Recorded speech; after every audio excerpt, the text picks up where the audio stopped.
Tell the feeling like I'm trapped in my damn mind. Tell the feeling like I'm rapping a damn lie. Tell the feeling like my life is a damn game. Nigga really wanna die in the nighttime. Only time I feel pain when I'm feeling love. That's why I said it on my face that I'm down numb. Only time you come my mind when I'm all alone. That's why I'm never really alone in the nighttime. Change hoes like clothes, I can get attached. Cause these hoes 5 starters like lit matches. I've been feeling really lost, looking all attachments. I don't really go outside cause I hate traffic. I don't wanna go outside, get caught in traffic. What's going on, guys? Jet back with another video. In this video, I'm going to tell you why the Jeep Wagoneer is the best vehicle if you're in the market for a big truck. I am in the 2023 Jeep Wagoneer L. This is the Series 3 edition, so it's actually a pretty awesome car. But I'll go with the cons first. Some major cons would be, number one, this car is over $80,000 MSRP. Number two, it averages, my average was 15 miles per gallon, so it's a gas guzzler. Number three, this car is actually very big, so if you're not used to driving big cars, probably not for you. Number four, this car has a brand new engine, so we don't know what it's gonna be like. It's gonna be in every single Jeep, Dodge, Chrysler product in the future, but for now we don't know. It's a V6 engine with a twin turbo. It is 471 horsepower and it has plenty of pep. Now, going with the pros, this car, that's easier to show than tell. As you can see,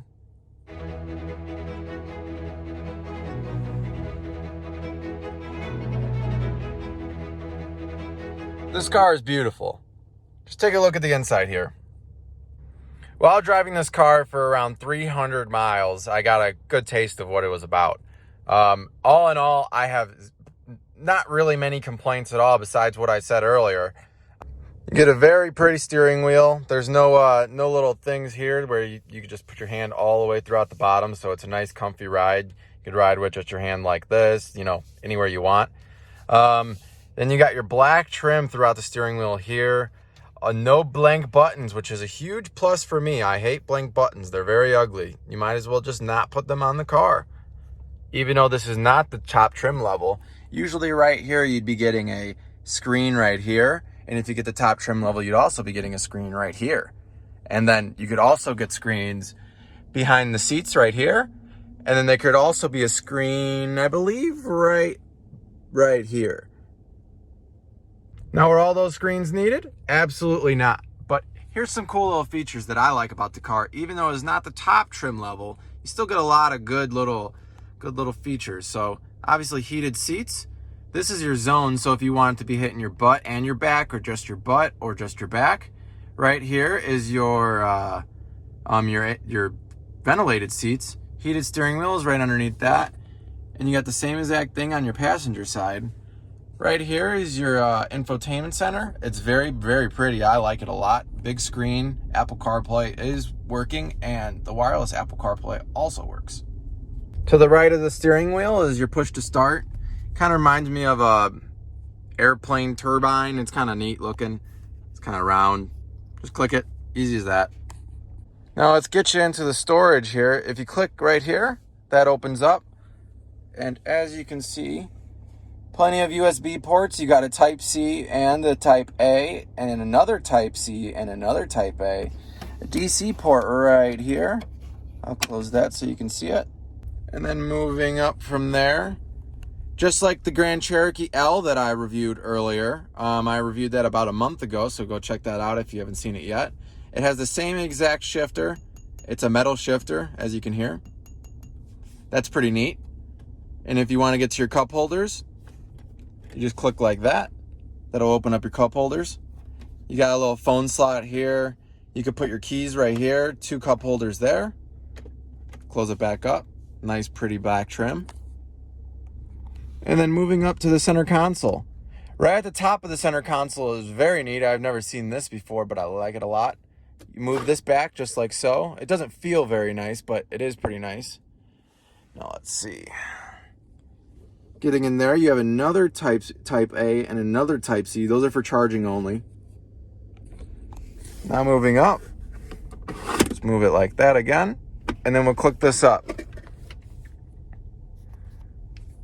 As you can see, plenty of storage in here as well. No ports or anything, no extra little cubbies or anything like that, just one big bucket. One thing that I would like to note is this Alpine sound system. I've seen it on plenty of cars before, but wow, this thing is amazing. If you are into bassy music, anything, any rap, any EDM, rhythm, whatever you like, this car will blast it. And the bass just makes your whole body vibrate. It's pretty incredible. This car is all-wheel drive, or four-wheel drive, I should say. You got your selector here for four-wheel drive low. This little button right here, if you were to click it, that would just put your car in neutral if all your electric components failed. I'm sure that's exactly what that is for. This is your ride height adjuster. I actually put a video on with this video. You can check it out. It's very, very neat. I watched a video on these people driving this car through some pretty big hills and through a lot of pretty deep water, and it did just well. Right here is all your selectors. You got rocks, sand, mud, snow, auto sport. You're typical on all your Jeep products. In case you wanted to see the entertainment center, I'm going to go through all the little menus here and so you can see it. Just scrolling up.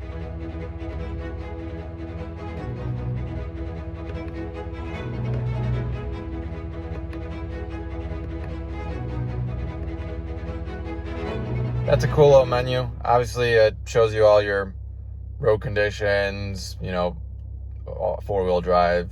And then on the right there, as you can see right there, that tells you your ride height. So usually it puts you at 3. I don't know exactly what that would actually mean, but 3 is where you drive.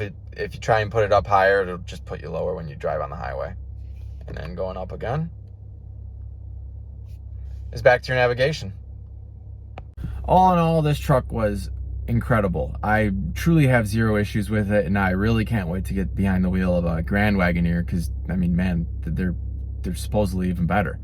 One cool thing that I didn't even notice, that shout out to my mom for telling me this one. She told me that she saw on TikTok that these cars do not have a Jeep logo anywhere on them. So I took it upon myself to really look at the car, find any Jeep logo that I could, and I only found 2. I'll put the picture right after this.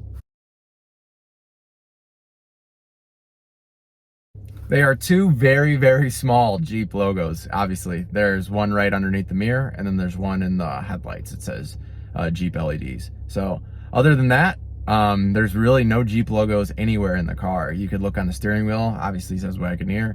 The front and the back of the car, the side of the car, all say Wagoneer.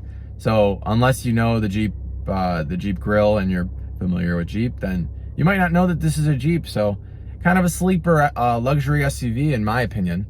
And I think this truck is head and shoulders better than a Chevy Suburban. That's a similar sized truck. I've driven the Chevy Suburban, and I don't even think it comes anywhere near it. If you've driven any Chevy car, you know exactly what you're getting.